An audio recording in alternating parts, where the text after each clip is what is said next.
sunt Dan și acum tu urmărești vloguri de Mars, dar nu ale mari, că Dali Game Dali. Astăzi este o zi mai specială, pentru că e ziua mea, fraților, și astăzi o să facem un video mai special. L-am văzut la mulți YouTuber, dar nu din zilele lor, făceau așa numai, și am hotărât să fac eu asta. Prima este, de când eram mic, aceasta.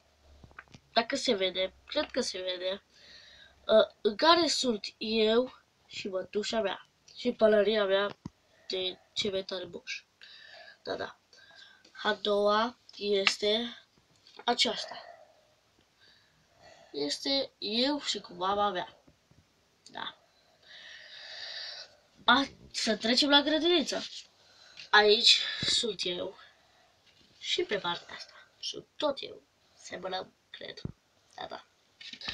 Aici este grupa mea. Cred că îl vedeți pe Ruben aici și eu. Cred că îl cunoașteți deja pe Ruben, mulți. Da. Și aici începe tot catalogul, să zic așa. Învățătoarele mele, Simona și Otilia, eu și Ruben. Da. Și Gabi o să apară în videoclipurile de mai încolo. Da, să știți. Așa.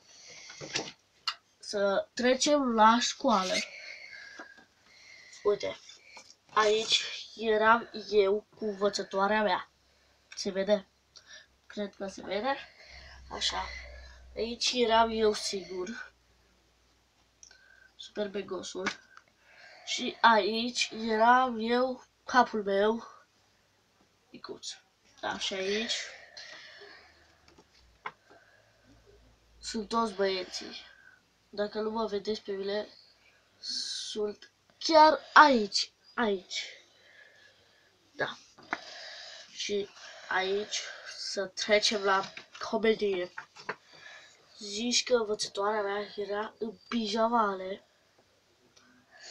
Uitați-vă la toți, ce coadă are fata asta. Și aici e ce mi-e târâs.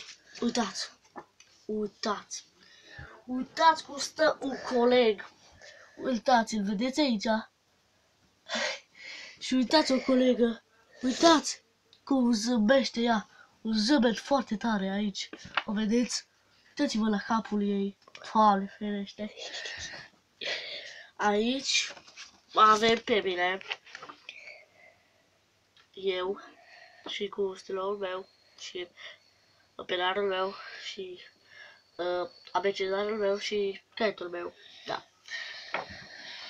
Fraților, aici se încheie episodul. Sper că v-a plăcut.